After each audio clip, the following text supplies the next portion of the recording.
really? Entertainment news. An author is claiming that Caitlyn Jenner is planning on transitioning back to male. Really? I know there are a lot of people who think that she did it in the first place just for the money, but I've never bought into that, and I think it's disrespectful of all transgender people.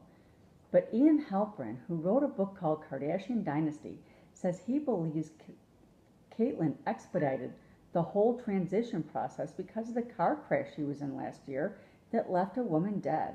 He thinks Bruce became Caitlyn to take the heat off her in that crash. Come on. Expedited? She's in her 60s and has thought about it since she was a child. Some of his reasoning is because he doubts she had the genital surgery yet. I believe she has admitted that. She said she would only date men after she had the surgery. I just don't see his logic. Sharon Osbourne was forced to do an event announcement with Ozzy. Really? Awkward. The two were announcing Ozfest meets Knotfest yesterday. She introduced him as a friend of hers and not her husband, and then he tried to hug her from behind and rub her shoulders, but she stood there not hugging back with her hands clasped in front of her. It's going to take more than that, Ozzy. You were supporting another woman secretly. It takes more than awkward hugs and shoulder rubs to get past that. Woody Allen has commented about the rape joke that compared him to Roman Polanski. Really? With Woody's movie premiering at the Cannes Film Festival, a French comedian said, "It's very nice that you've been shooting so many movies in Europe, even if you are not being convicted of rape in the U.S.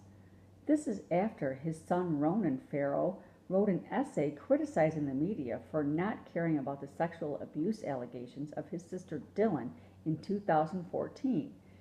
Woody says he is in favor of comedians making any jokes they want, yet he has said everything he had to say about Dylan's accusations in 2014. If it walks like a duck, Azealia Banks appears to have had her Twitter account suspended. Really? I have to say, I've never even heard any of your music and only know of her from reading celebrity gossip. She criticized Bill Cosby's accusers, said all white men belong in a psych ward, degraded gays, spit in a man's face on a flight, and got in a Twitter war with Sarah Palin.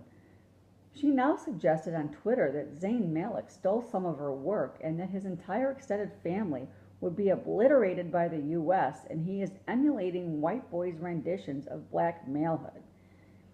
She also called out a 14-year-old Disney star and said her mom was pimping her out to Disney. So her Twitter account was suspended, or at least it appears to be. I'd kind of like to see Twitter do that more often. There should be some responsibility that comes along with it.